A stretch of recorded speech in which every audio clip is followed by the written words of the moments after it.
Hi guys, today's video, gawaing bahay nga na naman tayo mga mami. Ayan guys, kakain muna kami dito ng pang-umagahan ni Kalbo. Meron ako diyang noodles at manggang hinog. Yan nga ang pagkain namin ngayong umaga ni Kalbo. Ayan guys, yun naman yung batang maliit na yan. Napakakulit nga naman talaga. Ayan, kain na muna tayo guys. Ayan guys, tingnan mo naman yan si Kalbo guys. Gusto niya kasi talagang mayroong manggang hinog. Ayan, mahilig siya sa mga prutas. Ayan, kung hindi mangga, banana yung gusto niya.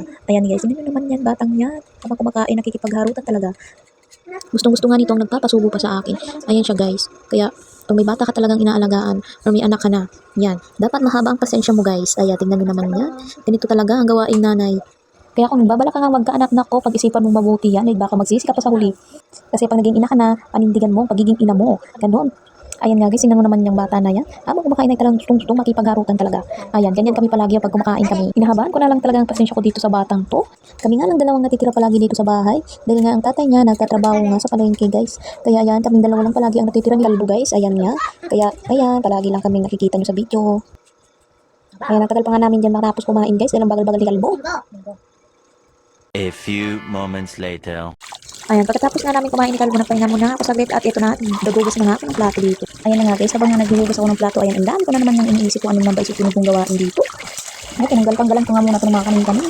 Ayan guys, at linisan ko na nga itong lababo bago ako magsabon ng mga plato. Ayoko talagang makita ng tambak na hugasan mga nima ko. Ayan, naiisa ko kapag nakikita ko ng mga ganun na tambak. Parang, ewan ko ba, sakit sa ulo. Ganun din ba kayo guys? Ganun din ba kayo tulad ko? Kung nakita ng tambak na ko, parang magiging ka ng dragon. Sa mga nanonood, pa-like and share po ng video. Maraming salamat po. Ayan, habang nagugas nga ako, ito naglalaro naman ng batang maliit. Ayan, naririnig nyo naman siguro yung boses niya. Ganyan nga talaga siya kapag may ginagawa ako ay naglalaro lang dyan. Iiyak nga lang yan kapag ako hindi niya na nakita. Ayan, hahanap na yan at iiyak na guys. Kapag naman nakikita niya ako guys, yan, dyan lang yan, naglalaro. Nanonood sa cellphone. Yan, ganyan gawain yan guys. Diba, sarap ng buhay ng bata. Walang ginagawa, kaupo lang, nanonood ng cellphone, maglalaro kung kailan gusto. Ang sa isip niya, puro laro, ganun lang guys. Pero tayong mga gurang na, nako, puro problema na kung anong iniisip. Alam ng gurang na nga ni, magpara-isip-isip pa, pwede mas lalong magiging gurang kita ni kadi. Kaya pag may problema ka, huwag mong masyadong isipin yan. Kapag para-isip mo kan, ako makapay ka ni kaan. Kaya relax mo lang utak mo guys. Yan, pag may problema ka, i-relax mo lang. Dali ka makapay-kapay ka ni kaan. Iton mo.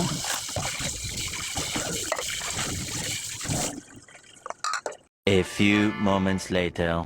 Pagkatapos ko nga maghugas ng plato, nagpahinga muna nga ako saglit at umakyat na din kami dito ni Kalbo para ligpitin nga itong damit. Nilalabahan ko kahapon guys. Dahil tuyo na, tinanggal ko na sampayan para tiklopin na. Ayan, dito tayo sa taas para magtiklop ng mga damit. Ayan guys, kaya kung asan ka, andun din ang anak. Ayan, pag may maliit kang anak, ganun talaga, bantay-bantay mo pa rin yan kahit may ginagawa ka. Bagaman sa nakan udo, kinalangaw, kung asing sudo, ito man sulangaw, parang bulakad to. Ayan guys, habang nga nagligpit ako nitong damit, naglalaro siya. Ayan, panay mami nga sa akin, narinig naman siguro. Wala pa akong ligo nito guys. Ayan, kaya naiinitan ako sobra nito.